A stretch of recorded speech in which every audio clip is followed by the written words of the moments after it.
ఓం శ్రీమాత్రే నమః. నమస్కారం అండి. ఎలా ఉన్నారు? బాగున్నారా? అందరూ బాగుండాలి, అందులో మేము ఉండాలని కోరుకుంటూ ధాత్రితో లక్ష్మీప్రియ క్రియేషన్స్ కి స్వాగతం. ఈరోజు కూడా ఒక మంచి వీడియోతో మీ ముందుకు వచ్చేసాను. సుబ్రహ్మణ్యేశ్వర స్వామి షష్ఠి పూజ ఏ విధంగా చేసుకోవాలి, ఈ పూజలో పాటించవలసిన నియమాలేంటి, అలాగే మనకున్న కోరికలన్నీ నెరవేరాలంటే ఆ స్వామివారిని ఏ విధంగా పూజించాలి అనే విషయాలన్నీ కూడా ఈ వీడియోలో నేను మీకు షేర్ చేస్తాను. స్కిప్ చేయకుండా చివరిదాకా చూడండి, అప్పుడే మీకు బాగా అర్థమవుతుంది. మాసానాం మార్గశీర్షోహం, మాసాలలోకెల్లా ఉత్తమమైన మాసం మార్గశిర మాసం అని స్వయంగా శ్రీకృష్ణుల వారే చెప్పారు.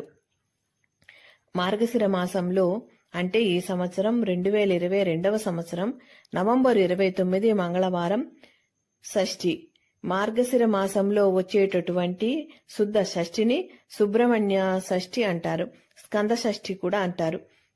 ఈ సుబ్రహ్మణ్య షష్ఠి గత కొన్ని సంవత్సరాలుగా సోమవారం, ఆదివారం, గురువారం ఇలా మిగతా వారాలలోనే వచ్చింది. ఈ సంవత్సరం ముఖ్యంగా మంగళవారం సుబ్రహ్మణ్య షష్ఠి రావడం చాలా చాలా విశేషం. 2002లో, 2012లో, అలాగే 2022లో ఇలా 10 సంవత్సరాలకు ఒకసారి ఈ షష్ఠి మంగళవారం వస్తుంది. కనుక ఈ విధంగా సుబ్రహ్మణ్య షష్ఠి మంగళవారం రావడం చాలా చాలా విశేషం. కనుక ఈరోజు సుబ్రహ్మణ్యేశ్వర స్వామిని పూజించాలి. ఈ స్వామిని పూజిస్తే ఎటువంటి అనుగ్రహం లభిస్తుందో ఇప్పుడు మనం చూద్దాం. వివాహం కావాలని మొక్కుకొని పూజిస్తే త్వరగా వివాహం జరుగుతుంది. అలాగే పిల్లలు కలగాలని, పిల్లలు కలగని వారు మొక్కుకుంటే త్వరగా పిల్లలు కలుగుతారు. ఆరోగ్య సమస్యలు ఏమన్నా ఉంటే అవి తొలగిపోవాలని పూజిస్తే అవన్నీ కూడా తొందరగా తొలగిపోతాయి. రుణ సమస్యలు ఉన్నవారు కూడా తొలగిపోవాలని పూజిస్తే అవన్నీ కూడా తొలగిపోతాయి. రాహుకేతువుల యొక్క కాలసర్ప దోష నివారణ కూడా ఈ స్వామిని కొలిస్తే తొలగిపోతుంది. ఎందుకంటే ఈ స్వామివారు సర్పాలకు అధిపతి కనుక ఈ సుబ్రహ్మణ్యేశ్వర స్వామి వారి అనుగ్రహం వల్ల నవగ్రహ దోషాలు, కుజ దోషాలు అన్నీ కూడా తొలగిపోతాయి. కనుక ఈ దోషాలున్నవారు ఈ స్వామివారిని ఈ సుబ్రహ్మణ్య షష్ఠి రోజున పూజించాలి. ఈ సుబ్రహ్మణ్యేశ్వర స్వామివారు శివుని 2వ కుమారస్వామి. ఈయన సర్పరూపంలో సుబ్రహ్మణ్యేశ్వర స్వామిగా ఆవిర్భవించారు. ఈయననే కార్తికేయుడు, స్కందుడు అని కూడా అంటారు. ఈ స్వామి మార్గశిర మాసంలో శుక్లపక్షంలో షష్ఠి నాడు జన్మించారు. అందుకని ఈ రోజుని స్కంద షష్ఠి, సుబ్బారాయుడు షష్ఠి అని, సుబ్రహ్మణ్యేశ్వర షష్ఠి అని కూడా పిలుస్తారు. ఈయన తారకాసురుడు అనే రాక్షసుణ్ణి సంహరించడానికి కుమారస్వామి రూపంలో జన్మించారు.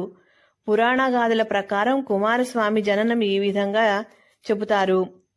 శివపార్వతులు ఏకాంత సమయంలో ఉండగా తనకంటే ప్రతిభావంతుడు పుడతాడేమో అని వారికి అంతరాయం కలిగించడానికి అగ్నిదేవుడిని నియమిస్తాడు ఆ ఇంద్రుడు.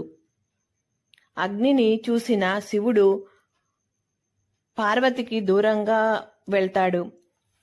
భూమిపై పడనున్న శివ తేజాన్ని అగ్ని గ్రహించి దానిని భరించలేక గంగా నదిలో వదిలేస్తాడు.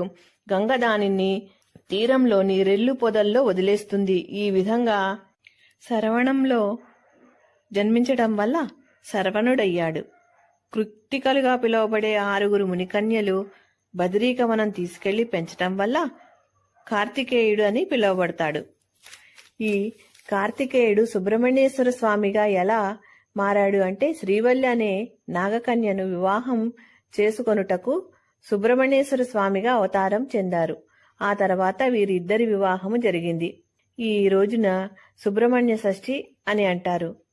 పూజ ఏ విధంగా చేయాలో తెలుసుకున్నట్లుగానే ఆ పూజ ఎందుకు చెయ్యాలి అని దానికి సంబంధించిన పురాణ గాథ తెలుసుకుంటే ఇంకా భక్తి శ్రద్ధలతో ఆ పూజను చేయగలుగుతామని ఈ విధంగా నేను ఈ స్వామివారి యొక్క కథ అంతా మీకు చెప్పాను.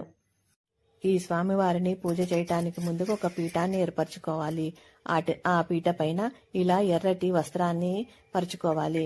దానిపైన మన దగ్గర ఉన్న పటాన్ని ఏర్పాటు చేసుకోవాలి. ఈ పటానికి ఎర్రని పూలమాల వేయాలి.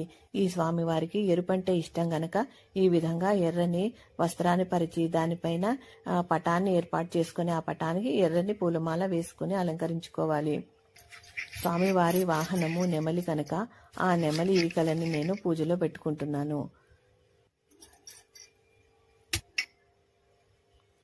పిండి ప్రమిదలు చాలా శ్రేష్టమైనవి గనక నేను ఇప్పుడు పిండి ప్రమిదలు చేసుకోవడానికి బియ్యం పిండి, బెల్లము, ఆవు పాలు, ఆవు నెయ్యి కలిపి ముద్దగా చేసుకుని ప్రమిదలు తయారు చేసుకుంటున్నాను. అలాగే చలిమిడి నైవేద్యంగా పెట్టాలి కనుక ఆ బియ్యం పిండి, బెల్లము, మిరియాల పొడి, ఇలాచీ పొడి, కొద్దిగా నీళ్లు కలిపి ఇలా చలిమిడి ముద్దను తయారు చేసుకోవాలి. అలాగే పానకం కోసం ఒక గ్లాసులో బెల్లం పొడి, మిరియాల పొడి, ఇలాచీ పొడి కొద్దిగా వేసి అలాగే నీళ్లు పోసి కలిపితే పానకం తయారవుతుంది. స్వామివారికి పానకము, చలిమిడి, చిమ్మిలి ఎంతో ఇష్టమైన నైవేద్యాలు. అలాగే చిమ్మిలి కోసం ఒక చిన్న గిన్నెడు నువ్వులు వేసి మిక్సీ పట్టాను. ఈ మిక్సీ పట్టిన మిశ్రమానికి ఏ గిన్నెతో అయితే నువ్వులు వేసామో ఆ గిన్నెతోటి బెల్లం పొడి వేసి మరొకసారి మిక్సీ పడితే ఇలా ముద్దగా తయారవుతుంది. ఇదే చిమ్మిలి. ఈ చిమ్మిలి కూడా స్వామివారికి ఎంతో ఇష్టమైన నైవేద్యం. అలాగే వడపప్పు, పెసరపప్పుని కొద్దిగా కడిగి నీళ్లు పోసి నానబెట్టి ఉంచితే వడపప్పు రెడీ అవుతుంది. ఇలా తయారు చేసుకున్న పిండి ప్రమిదలకి కుంకుమ బొట్లతో, గంధం బొట్లతో అలంకరించుకోవాలి. ఇందులో ఒకటి పెద్ద ప్రమిద చేసుకోవాలి. దానికి ఇలా గంధంతో నామాలు, బొట్లు పెట్టి అలంకరించుకోవాలి. తర్వాత కుంకుమ, ఆవు నెయ్యి కలిపి ఒత్తులని దానిలో తడిపితే ఎర్రటి ఒత్తులు తయారవుతాయి. అంటే ఈ పూజలో ఎర్రటి ఒత్తులను ఉపయోగించాలి. స్వామివారికి ఎంతో ఇష్టమైన ఎర్రని ఒత్తులతో దీపాలు వెలిగించుకోవాలి. అలాగే బియ్యంలో కుంకుమ, ఆవు నెయ్యి కలిపి ఎర్రటి అక్షంతలు తయారు చేసుకోవాలి. స్వామివారిని ఎర్రటి అక్షతలతో ఈరోజు పూజించాలి. అలాగే ఒక పళ్ళెంలో నేను పసుపు రాసి ఈ విధమైన నక్షత్ర ముగ్గుని వేస్తున్నాను. ఈ పిండి దీపాలు వెలిగించుకోవాలి. నక్షత్రం ముగ్గులో ఈ పిండి దీపాలు పెట్టి వెలిగించుకోవాలి. ఈ నక్షత్ర ముగ్గులో మధ్యలో శ్రీ అని రాసి చుట్టూ ఒక్కొక్క కోణం దగ్గర శరవణ భవ అని అక్షరాలు రాయాలి. ఈ విధంగా ఈ పిండి దీపాలని ముగ్గులో అమర్చుకోవాలి. ఈ ప్రమిదల్లో ఆవు నెయ్యి పోసుకోవాలి. మీ దగ్గర ఆవు నెయ్యి ఉంటే ఆవు నెయ్యి వేసుకోండి, లేదంటే కొబ్బరి నూనె కానీ నువ్వుల నూనె కానీ వేసుకోవచ్చు. మధ్యలో ఉన్న పెద్ద ప్రమిదలో 2 ఒత్తులు కలిపిన ఒక ఒత్తుని అలా ఒత్తి చేసి అటువంటి ఒత్తులు 6 పెట్టుకోవాలి. ఈ సుబ్రహ్మణ్యేశ్వర స్వామికి 6 ముఖాలు కనుక 6 జ్యోతులను వెలిగించాలి అంటారు. అందుకని ఈ పెద్ద ప్రమిదలో 6 ఒత్తులను వేసుకుని వెలిగించుకోవాలి.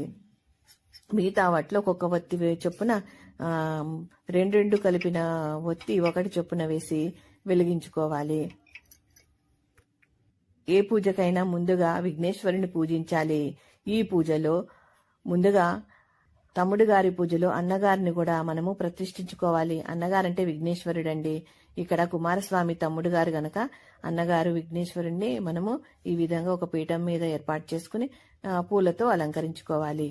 విఘ్నేశ్వరుడికి దీపారాధన కోసం 2 కుందులను ఇక్కడ నేను ఏర్పాటు చేసుకున్నాను. అలాగే కుమారస్వామి కోసం 2 కుందులను దీపారాధన కోసం ఏర్పాటు చేసుకున్నాను. ఏకహారతితో ఇలా దీపారాధన చేసుకుని దీపారాధన కుందులకి పసుపు, కుంకుమ, గంధం, అక్షతలు, పూలతో పూజించుకుని దీపజ్యోతిని నమస్కరించుకోవాలి. విఘ్నేశ్వరుడికి ధ్యానం చేసి ఆవాహనం చేసి షోడశోపచార పూజ చేసుకోవాలి. అర్ఘ్యపాద్యాలను సమర్పించుకోవాలి. ధూప దీప నైవేద్యాలను సమర్పించుకోవాలి. గంధం, అక్షతలు, పసుపు, కుంకుమ, పూలతో పూజించుకోవాలి. స్వామివారి అష్టోత్తర శతనామావళి, స్తోత్రాలు ఇక మనకి ఏ వస్తే అవి ఇక్కడ చదువుకోవచ్చు. స్వామివారికి ధూపాన్ని వేయాలి. సాక్షాత్ దీపం దర్శయామి అంటూ దీపాన్ని చూపించాలి. అలాగే నైవేద్యం సమర్పయామి అంటూ ఇక్కడ నేను అరటిపళ్ళను నైవేద్యంగా పెడుతున్నాను. అలాగే తాంబూలం సమర్పయామి అంటూ తాంబూలాన్ని చూపిస్తున్నాను. అలాగే స్వామివారికి హారతి సమర్పయామి అంటూ హారతినివ్వాలి. తర్వాత ఒక ఏకహారతితో ఈ స్వామివారి ముందున్న పెద్ద పిండి ప్రమిదలోని 6 ఒత్తులను వెలిగించుకోవాలి. ఆ ప్రమిదకి పసుపు, కుంకుమ, గంధము, అక్షతలు సమర్పించి స్వామివారిని ఆవాహన చేసుకోవాలి. శ్రీ సుబ్రహ్మణ్య స్వామినే నమః అంటూ ఆవాహన చేసుకోవాలి. అలాగే మిగతా పిండి దీపాల్లోని ఒత్తులను కూడా వెలిగించుకోవాలి. తర్వాత స్వామివారికి ఎర్రటి అక్షతలతో అష్టోత్తర శతనామావళితో పూజ చేసుకోవాలి. తర్వాత నైవేద్యంగా ఇక్కడ చిమ్మిలి, చలిమిడి, పానకము, పాలు స్వామివారికి నేను నివేదిస్తున్నాను. స్వామివారికి సంబంధించిన అష్టోత్తర శతనామావళి, సహస్రనామాలు ఏవి వస్తాయి అవన్నీ ఇక్కడ చదువుకోవాలి. వల్లి దేవసేన సమేత సుబ్రహ్మణ్య స్వామినే నమః అంటూ నమస్కారం చేసుకోవాలి. నారికేళ్లాన్ని సమర్పించుకున్నాను నేను ఇక్కడ. అలాగే పళ్ళను కూడా నివేదన చేశాను. అలాగే ధూపం సమర్పయామి అంటూ ధూపాన్ని సమర్పించి హారతినిస్తున్నాను. ఇక్కడ మన కోరికలన్నీ స్వామివారికి చెప్పుకొని నమస్కరించుకోవాలి. పూజంతా అయిపోయాక అక్షతలు, పూలు చేతబట్టుకుని 6 సార్లు ఆత్మ ప్రదక్షిణ చేసి అక్షతలను, పూలను స్వామివారి పాదాల చెంత ఉంచి నమస్కరించి మన సమస్యల్ని, మన బాధల్ని, మన కోరికల్ని అన్నీ చెప్పుకొని నమస్కారం చేసుకోండి. మనస్ఫూర్తిగా 3 సార్లు గుంజీలు తీయండి. స్వామివారు తప్పక మీ కోరికల్ని నెరవేరుస్తారు. ఈ స్వామివారు చాలా శక్తివంతమైన దేవుడు. నేను కూడా ఈ స్వామివారిని 1 నెల రోజులు పూజించి అనుకున్న ఫలితాన్ని పొందాను. అందుకే నేను అనుభవపూర్వకంగా చెబుతున్నాను. పూజా మందిరంలో పూజ చేసుకోకుండా విడిగా చేసుకున్న వారైతే 2 పూటలా దీపారాధన చేయాలి. ఈరోజు మంగళవారం కాబట్టి కదపకూడదు. మర్నాడు దీపారాధన చేసి పండు గాని పాలు గాని నైవేద్యం కాబట్టి పటాన్ని కదిపి దీపం గగనం అయిన తర్వాత పటాన్ని తీసివేయండి. పిండి ప్రమిదలని పారే నీళ్లలో గాని, చెట్ల మొదట్లో గాని వేయండి, లేదా ఆవుకు గాని పెట్టండి. ఈ విధంగా పూజ చేసుకొని ఆ స్వామివారి అనుగ్రహం పొందాలని కోరుకుంటున్నాను. ఈ పూజ చేయడానికి నియమాలు, నిష్టలు గురించి చెప్పుకుందాం. ఈ పూజ చేయాలనుకున్న వారు తెల్లవారుజామున నిద్రలేచి ఇల్లు, గుమ్మాలు శుభ్రం చేసుకోవాలి. సింహద్వారం గడపకి, అలాగే పెరటి గుమ్మానికి పసుపు రాసి కుంకుమ బొట్లు పెట్టుకుని ఇరువైపులా 2 దీపాలు వెలిగించాలి. అలాగే తులసి కోట వద్ద కూడా దీపాలు వెలిగించాలి. తర్వాత ఇంట్లో నిత్య దీపారాధన చేసుకుని మనము ఏర్పరచుకున్న పీఠం పైన ఈ పూజ ప్రారంభించాలి. లేదా గుడి దగ్గర కానీ పూజ చేసుకోవచ్చు, పుట్ట దగ్గర కానీ ఈ పూజ చేసుకోవచ్చు. గుడి దగ్గర జంట నాగులు విగ్రహాలు ఉంటే అక్కడ కూడా పూజ చేసుకోవచ్చు. ఎటువంటి సమస్యనైనా ఆ స్వామి అనుగ్రహం వల్ల తొలగిపోతాయి అంటారు గనుక ఈ పూజ చేయాలి.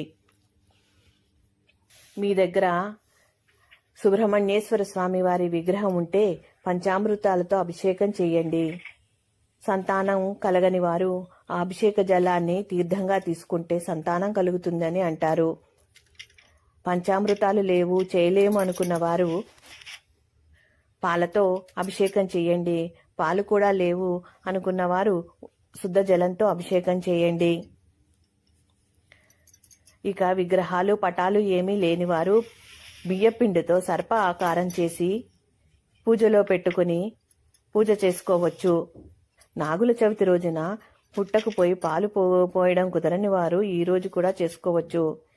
నాగుల చవితి రోజున లాగానే ఈ రోజు కూడా నియమాలు పాటించాలి. చాకుతో కోసిన కూరలు తినకూడదు. ఉదయం నుండి సాయంత్రం దాకా ఉపవాసం ఉండి సాయంత్రము భోజనం చేయాలి. లేదా ఫలహారము, టిఫిన్ తినవచ్చు. ఓపిక లేని వారు, ఆరోగ్యం సహకరించని వారు ఈ పూజని పొద్దున్నే చేస్తారు కాబట్టి పూజ అయ్యే వరకు ఏమి తినకుండా ఉండి పూజ అయ్యాక తినండి.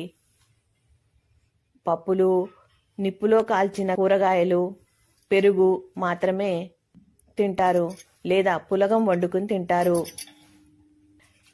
పూజలోని అక్షంతలు తలపై వేసుకోవాలి. ఈ అక్షతలని జాగ్రత్త పెట్టుకొని మనం ఏదైనా పని మీద వెళ్తున్నప్పుడు తల మీద వేసుకుంటే ఆ స్వామివారి అనుగ్రహం కలుగుతుంది అంటారు. ఈ విధంగా సుబ్రహ్మణ్యేశ్వర స్వామిని పూజించాలి. ఈ సుబ్రహ్మణ్యేశ్వర స్వామిని ఈ సుబ్రహ్మణ్య షష్ఠి రోజే కాకుండా ప్రతి మాసంలో వచ్చే షష్ఠి రోజు ఈ విధంగా పూజించుకోవచ్చు. అలాగే ప్రతి మంగళవారం కూడా మనము ఈ స్వామిని మన కోరికలు నెరవేరాలంటే పూజించి అనుగ్రహానికి పాత్రులు కావచ్చు.